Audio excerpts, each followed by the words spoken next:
Fang and Flame. Part 2. Summer did not come gently after that spring. It came watchful. The elders said the birds sang differently, too precise, too measured. The streams never flooded, never shrank.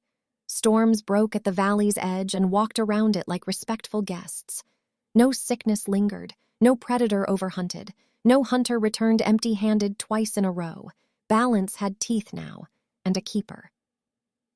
Faerie learned the borders by walking them, not as lines on land, but as tensions in the air. Places where sound bent wrong, where shadows arrived before their owners, where animal tracks crossed and then forgot which direction they meant to go. The knife, no longer just a knife, whispered when she neared a thinning place. Its edge had become pale as moonbone, its spine veined with dim light. It drank only what crossed without right. She apologized every time. Some laughed before they died. Some begged. Some tried to bargain with names that were not hers to answer to.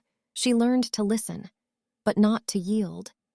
Merriwood spoke to her more easily now, in dreams, in reflections, in the pause between heartbeats. The beast, the pack father as she had begun to think of it, appeared rarely, and only to correct. Never to praise, especially never to comfort. That, she realized, was intentional. The first true breach came on a windless dusk. Birdsong cut off mid-note. The knife grew hot in her hand. Faerie turned toward the north ridge and ran. The tear showed itself as a shimmer, like heat over stone, stretched between two dead trees. Through it, she glimpsed something moving with too many joints and too much patience, not pushing through. Fishing. Tendrils of shadow extended like fingers, probing the mortal side, testing weight, testing air. Not today, Faerie said quietly. She stepped between the trees. The tendrils recoiled, then struck. They wrapped her arm, cold as buried iron. The contact tried to pull memory instead of flesh. She felt childhood moments slipping, her father's laugh, her mother's cooking songs. She stabbed the tear itself. Reality rang like struck glass, the wound sealed with a flash of white. The tendrils shrieked and withdrew. Something on the far side screamed in outrage, not pain, but hunger denied. Faerie staggered back, shaking. Her memories flowed back into place like water returning to a diverted stream. Cost paid, she said aloud, voice unsteady. The woods resumed breathing. Word spread, as it always does, but wrong. Not protector, not warden, witch, beast bride, border ghost. Hunters began leaving offerings at tree lines, bones tied with red thread, burned herbs, sometimes coins. She ignored them all except the herbs. Those she redistributed deeper into the woods where they would do actual good. She did not step into the village anymore, not after the dogs started howling when she passed unseen. Not after her youngest brother looked straight at her from the doorway, Ninneis, and did not recognize her. That cut deeper than any claw. Balance, she reminded herself, is not comfort. The second breach did not feel like a breach at all, which is why it nearly succeeded. It wore human shape. Faerie sensed wrongness only because the insects avoided landing near the traveler. Even flies refused her. She stood from her perch in the pines and watched. Woman. Mid-20s, perhaps.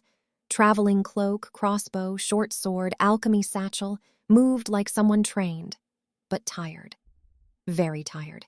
Human breath, human heat, wrong shadow. It lagged a half-step behind. Faerie dropped silently into the path ahead of her. The traveler reacted instantly, crossbow up, sighted center mass. "Don't!" the woman said, calm, dangerous. "I've had a very long week." "You're wearing something," Faerie said. "Boots, regret, bad stitching, be specific." "Not cloth." The woman's eyes narrowed, gray, sharp as split flint. "You're one of the forest zealots, then." "I guard this border. I pass through it." "Not like that." A pause, assessment, wind shifting between them.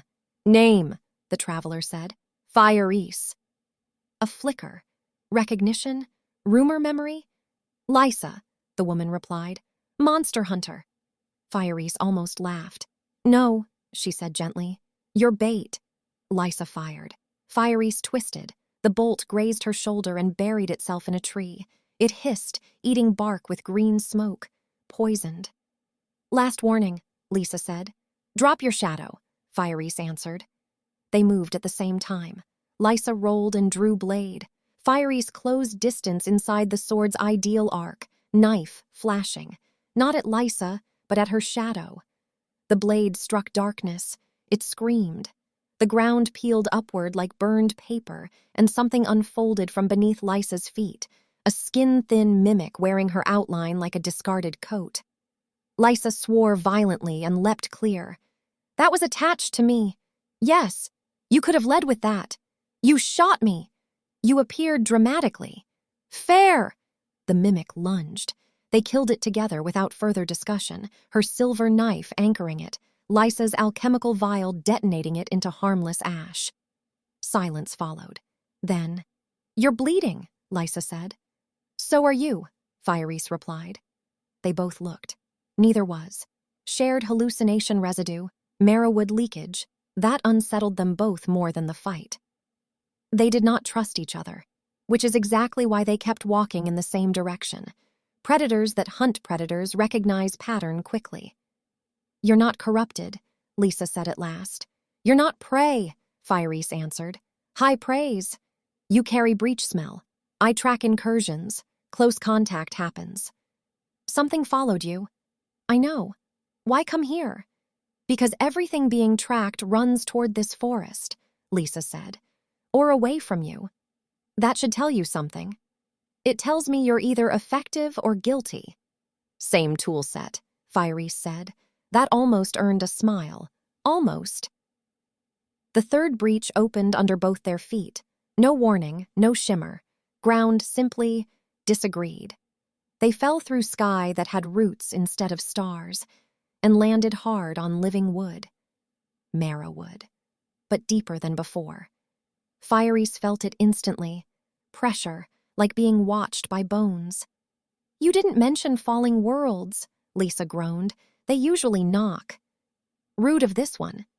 Shapes moved between the spiral trees, not hunters, not beasts, observers, tall, robed in moss and antler fragments, faces hidden behind bark masks grown into their flesh. Lysa raised her crossbow. Faerie pushed it gently down. Do not start that war. Do not finish my sentences, Lysa said, but she didn't raise it again. One of the masked figures spoke without moving its mouth. Fangbearer returns, with Iron Slayer. Rude, Lysa muttered. I have a name. Names are doors. Yes, that's what they're for. Faerie hid a breath laugh. The figure turned its mask toward her. Your replacement is incomplete. I stand the border, Faerie said. You stand near it. Say what you want said. The pack father weakens. That hit like cold water. The beast, weakening, felt impossible. Why? She asked. Choice spreads. That is not an answer. It is the only one. The figures stepped back into trees and became trees. Lysa exhaled slowly. I hate your workplace. Shared feeling, Faerie said. You heard them. Your big antlered supervisor is failing. He does not fail. Everything fails. Not law. Especially law. They looked at each other, tension flaring, different faiths, same certainty. Misunderstanding sparked like flint. Attraction followed like heat. Neither acknowledged it. Professionals. What hunts a law? Lysa asked. Something that feeds on broken bargains, Faerie said quietly. Lysa's jaw tightened. I've seen signs of that. Then you didn't come here by accident. I never do. They started walking, not together, but aligned. Roots parted for Faerie, did not for Lysa. Faerie offered a hand once over a living ravine. Lysa refused, jumped, barely made it. Accepted the next time without comment. Progress. They found the wound at the heart of Marrowwood. Not a tear. A negotiation. Something vast coiled around a standing stone of bone and light. Invisible, except where reality bent around it like fabric pulled tight. Its voice sounded like promises remembered differently. "Keeper grows tired," it murmured. "Replacement incomplete." Faerie stepped forward. "I am here." "Half choice." Lysa stepped beside her. "Then she's not alone," Lysa said. Faerie blinked, surprised, warmed, irritated at being warmed. "You are not bound," Faerie told her. "I am involved," Lysa corrected. Different word, stronger one. The coiled presence tightened. "Two hunters, one law, one blade, one doubt." "Two doubts," Lysa said. "Correct," Faerie added. They attacked together. Badly coordinated, poorly synchronized, absolutely committed, which in Marrowwood counts for more than precision. Silver drank vow flesh. Alchemy burned promise smoke. When it ended, the standing stone rang like struck metal, and somewhere across worlds, a great wolf howled in renewed strength. Silence settled. Lysa sat down hard. "Next time," she said, "we plan." Faerie sat beside her. "Next time you don't shoot me first." "No promises." A beat. "You apologize to what you kill," Lysa observed. "Yes, even me. If necessary. That's unsettlingly intimate." "That is the point." They looked at each other then, really looked, suspicion still present, friction still real, but something magnetic beneath it now. Recognition. Not safety. Alignment. Temporary. Powerful. Unavoidable. "We're not done," Lysa said. "No," Faerie agreed. "We're not." And Marrowwood, listening, did not disagree. Marrowwood did not release them immediately. That should have worried them more than it did. They slept where they sat, backs to the standing stone, exhaustion dragging them down faster than caution could protest. Dreams came heavy and shared, not the same images, but the same weight. Faerie dreamed of borders dissolving into shorelines. Waves advanced, retreated, advanced again, never quite touching her feet. Each retreat took something small with it, a name, a smell, the certainty of a direction. Lysa dreamed of doors, some open, some sealed, one ajar just enough to show antlers inside. They woke at the same time. Dawn filtered through the impossible canopy, light fractured into green and gold, falling wrong. The standing stone was quiet now, its earlier hum reduced to a low, contented thrum. "The wolf's still alive," Lysa said without preamble. "Yes. You felt it." "Yes." "Good," Lysa said. "I would have been furious if we did all that for a symbolic gesture." Faerie stood, testing herself. The knife rested easily at her side again. Its earlier heat faded to a calm, watchful cool. "It cost something," she said. "Everything costs something." Faerie glanced at her. "That answer used to satisfy me. And now? Now it sounds like an excuse." Lysa studied her openly, then nodded once. "Welcome to the middle." They began the long climb back toward the upper roots. Marrowwood resisted them just enough to remind them who was host. Thorns snagged Lysa's cloak. Branches shifted underfoot. Once a root curled around Faerie's ankle, not hostile but testing. She paused, pressed her palm to the bark. "I am still keeper." The root loosened, not apologetically, cautiously. "Your forest doesn't fully trust you," Lysa observed. "It never should." Good answer. They reached the thinning places by late afternoon, where Marrowwood's pressure eased and the mortal world began reasserting its familiar, fragile rules. The transition made Lysa dizzy. Faerie steadied her without comment. "Don't get used to that," Lysa muttered. "I won't." A lie, a small one, already noted. The village lay quiet when they approached, not abandoned but subdued. Smoke rose straight from chimneys. Dogs slept instead of pacing. Children played without watching the tree line every few seconds. Balance held. Faerie stopped short of the path. "You don't enter," Lysa said. "I can't." "You won't," Lysa corrected. Faerie didn't argue. From this distance she could see her brother again. Older now, shoulders broader, carrying water with the easy confidence of someone who had survived several good years in a row. He laughed at something someone said. The sound landed in her chest and stayed there. Lisa watched her, not intruding, not looking away either. "They're safer with you outside," she said. Faerie nodded. "That doesn't make it easier." "No," Lisa agreed. "It never does." They turned away together.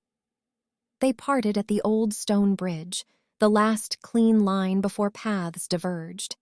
"I track south," Lisa said. "Whatever we fought wasn't alone. It never is." "The north borders will test again soon," Faerie replied. "They always do after a correction." A pause. Neither moved. "So," Lisa said lightly, "if I'm hunted into your territory again—" "I will stop you," Faerie said. Lisa smiled, sharp and pleased. "I'd be insulted if you didn't." Another pause, heavier now. "Faerie," Lisa said, then stopped, rethought. "Keeper. Yes? If the Packfather fails completely?" "He won't." "When?" Lisa corrected gently. "If you're wrong." Faerie's fingers tightened around the knife. "Then Marrowwood will demand a full choice." "And you?" "I don't know yet." "That," Lisa said, "is an answer I trust." They exchanged no promises, which meant more than one would have. Lisa crossed the bridge and didn't look back. Faerie watched until she was gone. Then she turned north, back to the breathing woods. The Packfather came to her 3 nights later, not in dream, in body. The great wolf stood at the edge of the clearing, fur silvered with age and moonlight, antlers heavier than before, but his breath labored. Power still radiated from him, yes, but stretched thin, distributed, shared too widely. "You broke a pattern," he said, voice a rumble felt more than heard. "Yes." "You brought iron into marrow-deep places." "Yes." "You did not ask." "No." A long silence. Then, surprisingly, a huff of something like amusement. "You are becoming difficult." "I learned from you." "That," the wolf said, "is my concern." He stepped closer, lowered his massive head until his gaze met hers. "The law is changing," he said, "because mortals change it by surviving." Faerie swallowed, then let it change. "And when it no longer needs beasts?" "Then we step aside." "Voluntarily?" "Yes." The Packfather studied her for a long time. Finally, "You have found alignment." "I have found a problem." "Same thing," he said and turned away. Before he vanished into the trees, he added, "Next time, choose faster." Far to the south, Lisa skinned her blade clean and felt the pull again, that subtle pressure between worlds. Not a summons, an invitation. She smiled grimly. "Yeah," she told the dark, "I know."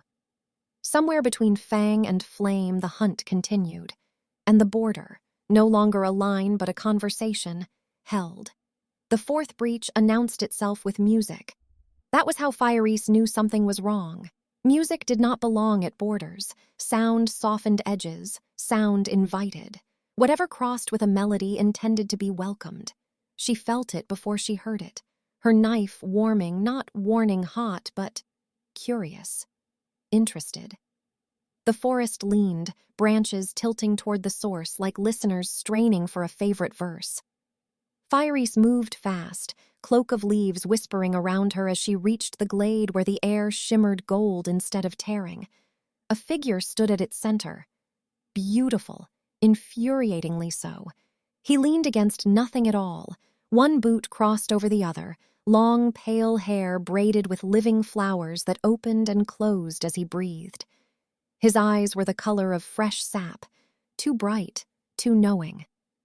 Gossamer wings flickered behind him, half seen, as if reality couldn't quite agree to include them. "Well," he said lightly, fingers still plucking a harp string that wasn't there. "You took your time." Faerie stopped 10 paces away. "You're bleeding into my border." "Am I?" He glanced down, mock concerned, then smiled. "Ah, that. Apologies. I get enthusiastic." "Faerie." The knife hummed, pleased and angry both. "You know the cost," Faerie said. Oh, I know you, he corrected. He stepped closer without crossing the line. Clever. Faerie's fang-bearer. Apology on her lips, blade in her hand, heart. Finish that sentence, she warned. His smile sharpened. Unavailable. The forest rustled, amused. I didn't come to cross, he said. I came to court. Her laugh escaped before she could stop it, short, incredulous. You picked the wrong kind of woman. That's what everyone says right before they fall in love. She raised her knife. Leave. Invite me properly. I don't invite parasites. Ouch. He pressed a hand to his chest. I prefer temptation. The air warmed. Flowers bloomed where his shadow touched. Magic thickened, honey sweet and dangerous. He leaned closer, close enough she could smell summer storms and crushed mint.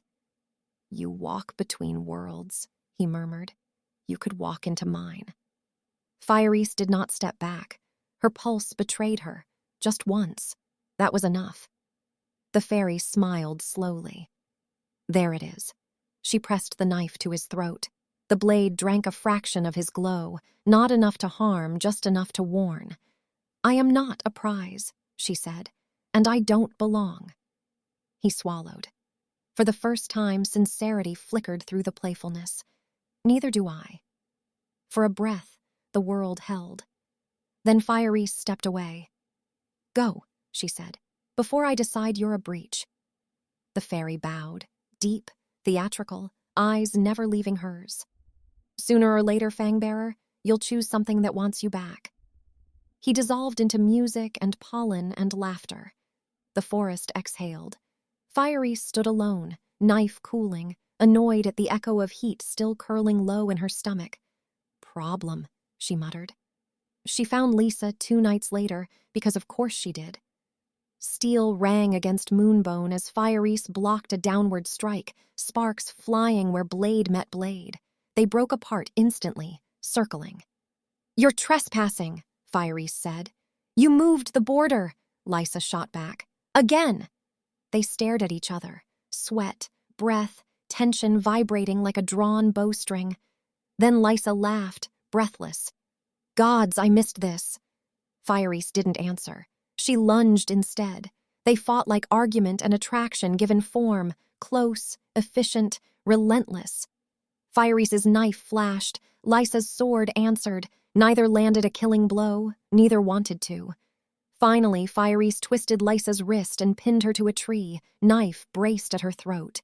Yield, Faerie said softly. Lysa's pulse jumped beneath the blade. Her smile was all teeth. Make me. Faerie's breath caught. That was the moment, the dangerous one, the moment where balance wavered not because of magic but because of want. She stepped back abruptly. Lysa straightened, annoyed, and something else. You're worse than the Fae, she said. At least they commit. Faerie glared. You don't know what you're asking. I know exactly what I'm asking, Lisa replied. You're just afraid the answer is yes. Silence fell between them, heavy, charged. From the shadows at the glade's edge, something shifted. A third presence. To be continued.